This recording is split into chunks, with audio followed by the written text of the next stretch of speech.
12 दिसंबर 1950 को शिवाजी राव गायकवाड़ के रूप में पैदा हुए। रजनीकांत मराठी परिवार में 4 भाई बहनों में से सबसे छोटे थे। उनके पिता एक पुलिस हेड कांस्टेबल थे और उनकी मां जीजाबाई की मृत्यु हो गई थी जब वह काफ़ी छोटा था, जिसके कारण उनका परिवार गहरे आर्थिक संकट से गुजर रहा था। संकट के कारण उन्हें मैसूर मशीनरी में ऑफिस बॉय, कुली, बढ़ई जैसे असामान्य व्यवसायों में काम करने के लिए मजबूर किया गया और एक समय में चावल के बैग पैक करके पैसे कमाए।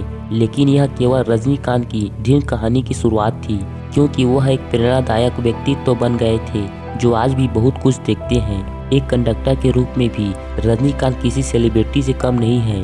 पर्यटकों और अन्य बस चालकों के बीच वह बस टिकट देने और सीटी बजाने के अपने तरीकों के लिए प्रसिद्ध था।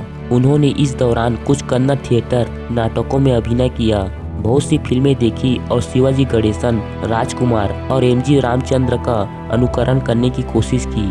फिल्मों और अभिनय के लिए प्यार हमेशा बेहुदा प्रतिभा के कारण था और वही इच्छा उत्साह में बदल गई।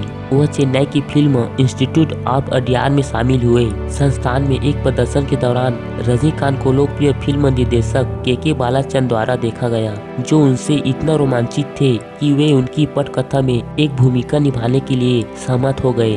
हालांकि रजनीकांत ने इस समय मुख्य रूप से सहायक और नकारात्मक भूमिकाएं निभाई।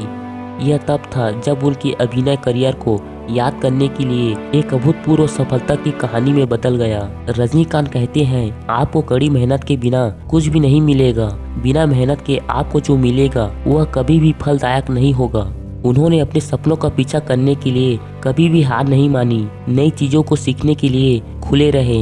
एक बार जब वह थिएटर में शामिल हो गए और अभिनय परियोजनाओं को अपना लिया तो उन्होंने नई चीजें सीखनी छोड़ दी, क्योंकि यह दक्षिण की फिल्मों में उनकी अभिनय कला पर काम करने के लिए तमिल भाषा में महारत हासिल है।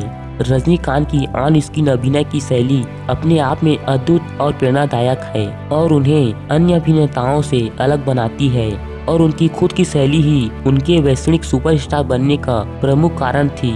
रजनीकांत की कहानी आपको अपनी खुद की बाइट और स्टाइल ढूंढना सिखाती है, क्योंकि यही आपको भीड़ से अलग खड़ा करती है।